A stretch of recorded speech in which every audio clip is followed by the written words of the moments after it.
The following is a special presentation of Tony Curry Radio. So, Dr. Josh, this is going to be your segment today on Fox 6, by the way. I'm going to learn something. No, I'm just going to sit there. I'm just going to sit there and look. You know what's going to happen? I know exactly what's going to happen. I know exactly. If Janice is doing it with us, and you, and I don't know if Mike will or not, we all have college-age kids. Yeah. You and Janice are going to cry. I don't think we're going to cry. You'll cry. But I am going to go the angle of what emotions do you show? Because we're being told now as we get a little older, because my dad never showed. I saw my dad cry one time. It was when he lost his best friend, and I couldn't believe my dad was crying. He lost his best friend, and I never seen my dad cry. Yes. And it really made me feel special that he felt comfortable enough to cry in front of me, but I was also 27 years old. Okay. Yeah. Okay. Did it make you feel kind of uncomfortable for a minute? Oh, absolutely. Yeah. Because we were walking on a street outside the church, and my dad was crying. I was like, yeah, exactly. And I put my arm around him. And I bet that even felt. And then I felt honored to be the one to actually see him cry. Now my son's 18. He doesn't even see his dad cry, but I will tell you, I went back 3 times to the dorm. I hugged him. Didn't cry. Okay. Got halfway down. Walked back. Why? Because it was hard to see him go. But you didn't make an excuse for like. No, I hugged him. I just said, "Come here, buddy." And I gave him a hug. You did and then he started crying. Okay. And then I walked out the door a little bit, and I went. Give him a final hug, and then I started crying. I said, "I love you." I said, "I'll call you when we get back home." So you didn't walk down the street and turn around and come back? No, it was like 3 or 4 steps. That's fine, because that would have been really weird. So we'll be talking about that on Fox 6 this morning at 9:35. Number 1 television station in town. They just are knocking the doors off with Good Day Alabama, and of course, want a Good Day Extra. So coming up on Monday, we're going to start Music Mondays, where they're going to allow me to talk about basically whatever I want when it comes to music, concerts. We've talked about the Lizzo thing. We've talked about the Taylor Swift thing. So Brian May and Adam Lambert are touring with Queen. Yeah. Of course, the lead guitarist, and Adam Lambert's killing it as lead singer. No one's as good as you know who passed away. But I mean, it's just amazing. He's no Freddie Mercury, but no one will ever be Freddie Mercury. But he can sing really well. So they're trying to figure out a way to keep ticket prices down. Right? So your son, I don't know what he spent on Taylor Swift tickets. I mean, it's ridiculous. Rather than go to 3 or 4 concerts in summer like we used to, now you're going to 1 concert and you're blowing it out, and that's the only concert you go to. Even if you went to like a James Taylor concert, it doesn't matter. Like $200. I was just going to say, it's not just Taylor Swift. So they're trying to work with Ticketmaster and some of these ticket brokers to ensure that tickets aren't sold for anything more than face value. So if a ticket is $99, and I'm not sure how they're doing that, but they're working with Congress and they're trying to push things through so we don't have, $3,000 or $4,000 tickets. And my thought process is this is a bad idea. Because if you are a true fan and you want to go see a concert, and it's going to be a sellout because every Queen concert is going to be a sellout, every Taylor Swift concert is going to be a sellout, every Lizzo concert is going to be sold out. There are some concerts just a sellout. Gone are the days where we used to go see, unless you're going to a Leonard Skinner or a James Taylor where there's tickets available, and you get tickets cheap or at face value. So if you're wanting to go to one of these master shows, one of these huge shows, it's going to be sold out. And if you're doing face value, that means more people are going to have an opportunity to spend that money because face value is not $3,000. Right. If I've got the financial wherewithal to want to spend more money to ensure I can go see my favorite act, I should be given that opportunity, right? If I want to spend $1,500 per ticket to go see my favorite act, then I should be given that opportunity. But those tickets aren't going to be available because they're going face value. That's interesting. Because you could make it the other way around. It's a capitalistic world. I know. Well, I know. If I want to spend $10,000 for a ticket, I should be able to spend $10,000 for a ticket, and I should be able to buy your ticket and get in. Well, and that's the other thing, right? What's the market going to bear? So if I'm whatever, Queen or Taylor Swift, and my ticket, but it's not. Well, and it's not just the problem is it's not just them jacking. Let's take it back to the days where we used to sleep on the sidewalks, right? Magic Platter getting tickets. There was no resale. The only way you resold concert tickets 20 years ago was on the street corner. Right. From guys called scalpers. And then they'd go, give me $50, $60 for it. You're like, I can get $50 for tickets. Now, of course, the resale value, there's, I don't know how many different ticket brokers there's out there. StubHub and Ticketmaster. Well, that's exactly what I'm saying. So, I mean, back in the day, you didn't have to worry about paying exorbitant amounts of money for tickets because you just go to it. And you could find readily available tickets from a scalper outside of a venue, but you don't have that anymore. Well, and so if we go back there, you had X number of tickets.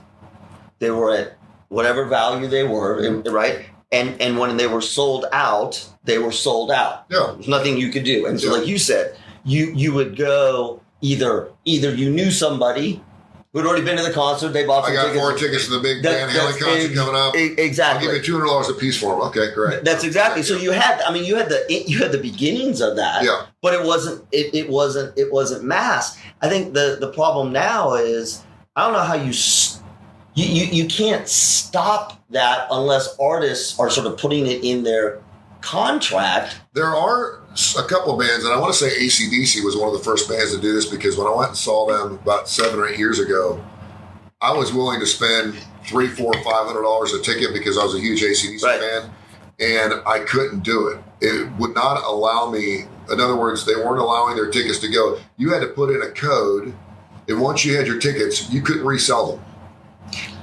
You bought the tickets. They were not resellable. Mm-hmm. You could not put them on a secondary market. You had them, and you were stuck with them.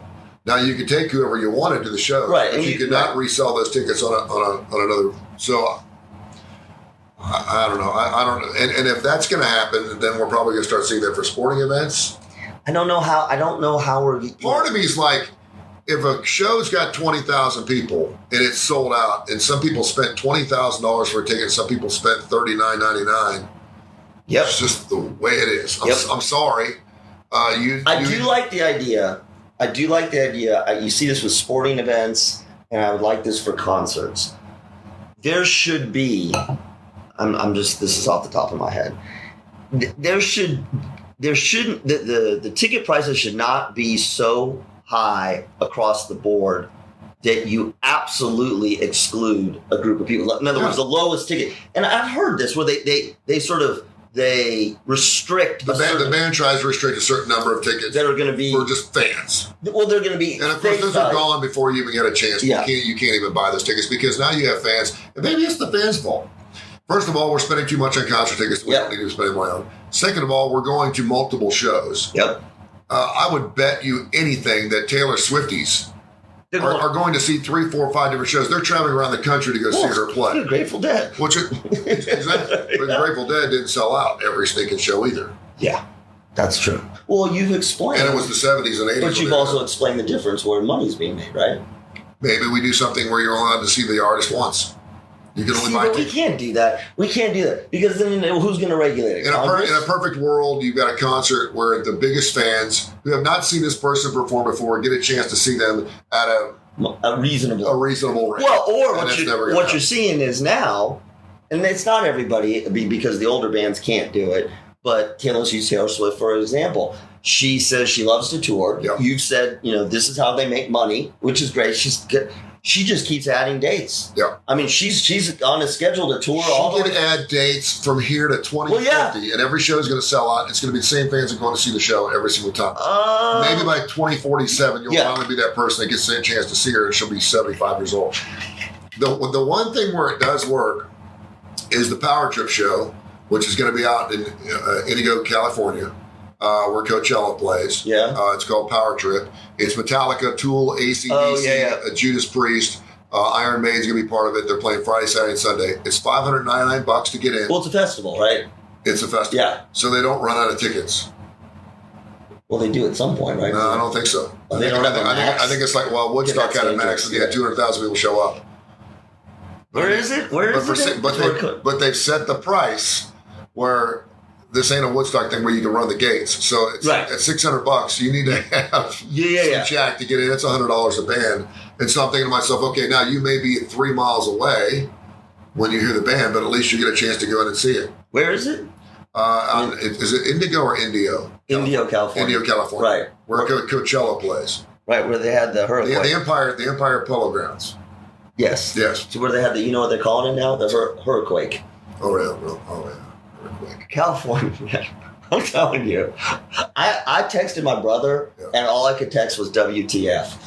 And he's like, I don't know. He's like, literally, they had an earthquake during a hurricane. I know, right? In California. Hang on, inland. Yeah. So it wasn't like it came in this way off the coast. They probably offset each other. So in the desert, like literally in the desert, I don't want to talk about it, but Death Valley had more rain in an hour than it got all year. Yep. It's insane. I mean, it's... And the sad part is that state has been in such a drought for so long. Right. And none of it can be saved. That's right. No, that's exactly. I'm like, tell me Lake Mead has finally covered something, up those. Buckets, do something. The other thing I thought was great. Sandbags. They're handing out sandbags. Yeah. And, I should talk because when I came here, I'm like, what the hell do you use a sandbag? And so they're interviewing people from LA who are coming to get their sandbags. And they're so happy they have their sandbag. What are you going to do with the sandbag? Well, I'm gonna put it down if it floods. Like there was just you can see that this has never happened. I did actually see one house where they actually had sandbags around the entire house. It was about 3 high. And the water got just to the top of the sandbag and the house stayed virtually dry. Well, because mostly in California, I mean, my parents' house is this way. Our house is always this way. Everything is built flat. Yeah. There's no, my house is not only built with the incline, but I have a moat around my house. Little. Have you seen the commercial for is it the Flex? What is it? What's the tape? The dude who does the tape that makes the boats and stuff out of the tape. Yes. Where he actually takes a house and tapes the whole thing up and it floods the water up 4 feet. I'm like, Yep. Shit. Unbelievable. All right, so check us out on Fox 9:35 this morning. Tony's gonna cry. No, I'm not gonna cry. Do you think they'll pan? I'm gonna ask the producers because I've never seen this. We got 1 shot and 2 shot. Yeah. Can they zoom in? Do they ever do that? You watch. You'll be the one. I'm not. Yeah, I might. Y'all are gonna be talking about. I'll just look at Dubs because he's stern and He will not cry. Mike won't cry. Mike will have sadness. Yep. But I don't think he'll cry. Well, yeah, but I'm the most recent, right? Yes. So I probably won't cry. Maybe they want me to cry. That's what I mean. I'm going to ask. Let's ask the producer if they can zoom in if Tony starts crying. All right, we're going to take a short break and back in about 30, 45 seconds. This has been a special presentation of Tony Curry Radio.